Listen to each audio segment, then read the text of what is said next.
Welcome to Beyond Plastic, where science meets consciousness. My name is Dr. Elie Haddad, and here we explore the ideas that shape our health, our lives, and ultimately our humanity. Our first series is called The Plastic Age, a journey through the remarkable story of how plastic transformed our world, entered our bodies, and became one of the defining challenges of our time. But to understand where we are today, we first have to understand how we got here. Our story begins more than a century ago, when plastic was not something to fear, but something to celebrate, a remarkable expression of human ingenuity that promised to make life easier, safer, and more abundant. So, before we talk about microplastics, human health, or the environmental crises we now face, let's go back to the beginning and discover how the plastic age began. This is episode 1 of the plastic age, how we got here. If I asked you to name the greatest public health challenges of our time, you would probably mention heart disease, cancer, diabetes, Alzheimer's, infertility, obesity, or perhaps depression. And you would be right.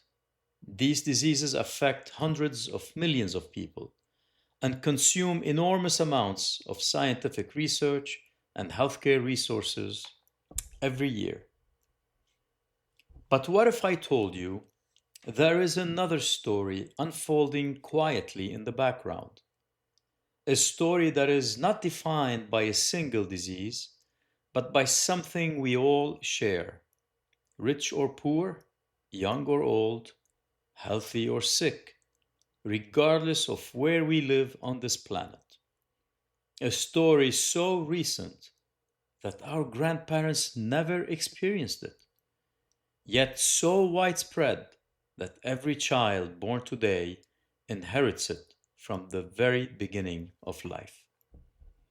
That story is about plastic. Now, before you make any assumptions, let me tell you what this course is not about. This course is not about projecting blame or spreading fear. It is not about politics, and it is certainly not about trying to eliminate plastic from our lives. That would be just unrealistic.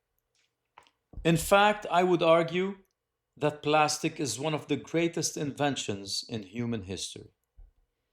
It has transformed modern medicine. It has made surgery safer, reduced infections, preserved food, improved transportation, enabled space exploration.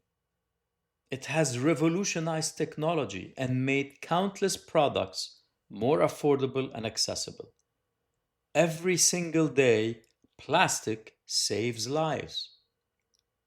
The problem is not plastic itself. The problem is that over the past 70 years or more, we have become immersed in it in ways no previous generation ever has.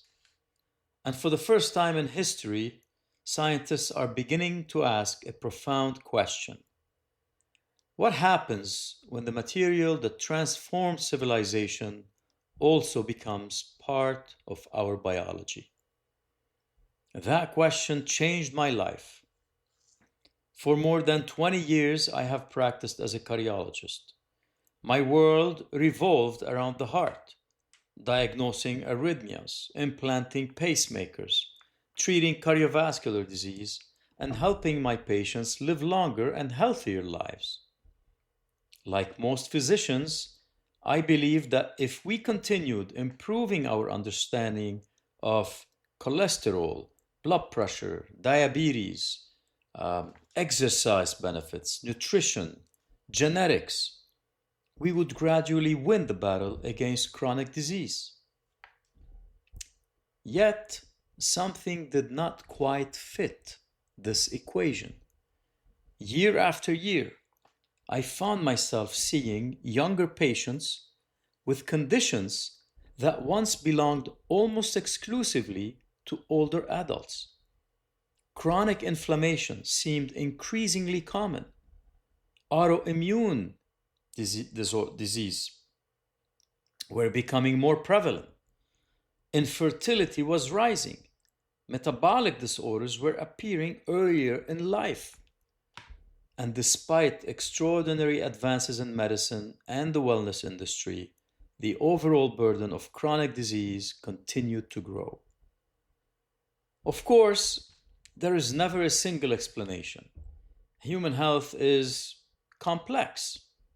Genetics matter, diet matters, exercise matters, sleep, stress, smoking, alcohol, socioeconomic factors, and access to healthcare. All those play important roles. But I couldn't shake the feeling that we were overlooking part of the story. We were missing something. That curiosity led me into a field that many people have never heard of, yet one that may fundamentally change how we think about health in the 21st century. It is called the exposome. If the genome represents the genes we inherit from our parents, the exposome represents everything we experience throughout our lives.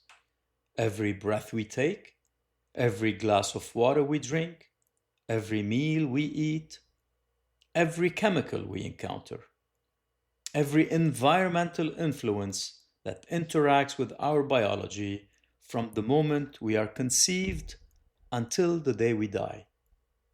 In other words, our health is shaped not only by what is written in our DNA, but also by the world in which that DNA lives.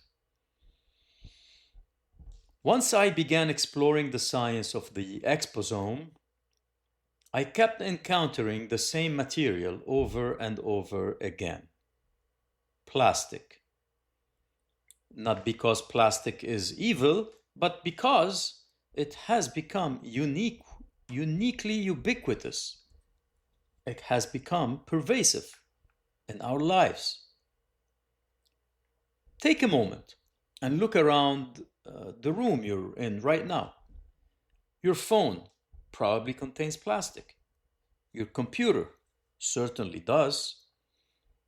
Look at your eyeglasses, your keyboard, the clothes you're wearing, the paint on your walls, the insulation in your home, the carpet beneath your feet, that water bottle on your desk, the packaging in your kitchen, the dashboard of your car, the medical devices in every hospital, the credit cards in your wallet. Plastic is everywhere. In just a few generations, it has become so deeply woven into modern civilization that most of us hardly notice it anymore. And that perhaps is its greatest success. And also the reason scientists began asking a new question. For decades, researchers studied plastic primarily as an environmental problem. Images of polluted beaches, floating garbage patches, and sea turtles tangled in fishing nets became symbols of a planet under stress. Those images awakened the world to an environmental crisis. But eventually, scientists asked something different.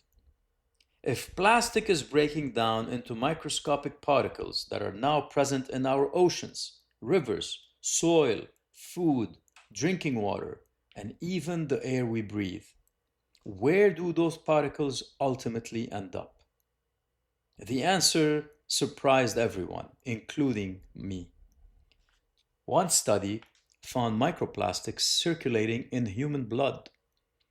Another identified them in the placenta, the extraordinary organ that nourishes a developing baby during pregnancy. Researchers have since reported microplastics in breast milk, lungs, liver, heart, kidneys, reproductive organs, and even the human brain. As a cardiologist, one study especially captured my attention. Investigators found microplastics embedded within carotid artery plaques, and patients whose plaques contained those particles experienced a substantially higher risk of heart attack, stroke, or death during a 3-year follow-up.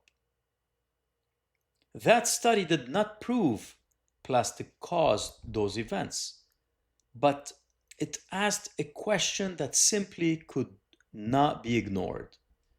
Could this material be doing more than merely passing through our bodies? That is where science finds itself today. And I want to emphasize something that is critically important. Science is not a collection of final answers. It is a process of asking better questions. One of the greatest mistakes we can make is to confuse curiosity with certainty. Some people hear these findings and immediately conclude that plastics are responsible for every modern disease. That is not supported by the evidence. Others dismiss the entire field because many questions remained unanswered. And that is equally unscientific. The truth lies between those extremes. We know these particles are entering the human body. We know they can reach organs once thought to be protected. We know certain plastic-associated chemicals can interfere with hormones and biological signaling. We also know there is still an enormous amount we do not yet understand about dose, particle characteristics, individual susceptibility, long-term effects, and how these exposures interact with the countless other factors that influence health. That uncertainty should not make us fearful. It should make us curious. Curiosity is what has driven every major scientific discovery throughout history.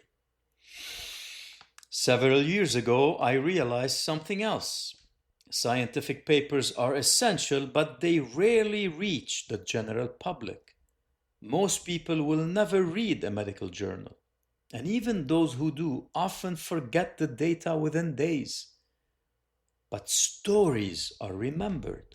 Art is remembered. Emotion is remembered. That realization inspired me to create Homo Plasticus, an immersive educational sculpture designed to make an invisible issue visible. Not to shock people into despair, but to invite them into a conversation. To stand before a human figure holding a fetus filled with plastic and ask a simple question. If this is possible, what else don't we know? And that question is why you are here. Throughout this series, we are going to examine the science carefully and honestly. We will separate established evidence from emerging research. We will acknowledge uncertainty where it exists. We will celebrate the extraordinary benefits plastic has brought to humanity, while also exploring the unintended consequences of living in a world saturated with it. Most importantly, we will focus on practical solutions rather than paralysis and fear, because awareness without action accomplishes very little, and action without understanding is rarely sustainable. Every generation inherits something from the generations before it. Sometimes that inheritance is language. Sometimes it is the culture. Sometimes it's wisdom. Sometimes it's trauma. Our generation may also be inheriting something physical, tiny fragments of the material that transformed modern civilization. Whether that invisible inheritance ultimately proves to be one of humanity's greatest triumphs, one of its greatest oversights, or something in between, is still being written. And over the course of this journey, we will follow the science together wherever it leads. Welcome to Beyond Plastic, where science meets consciousness. If this episode changed the way you see the world, share it with someone you care about. Awareness is where transformation begins. Until next time, thank you for listening.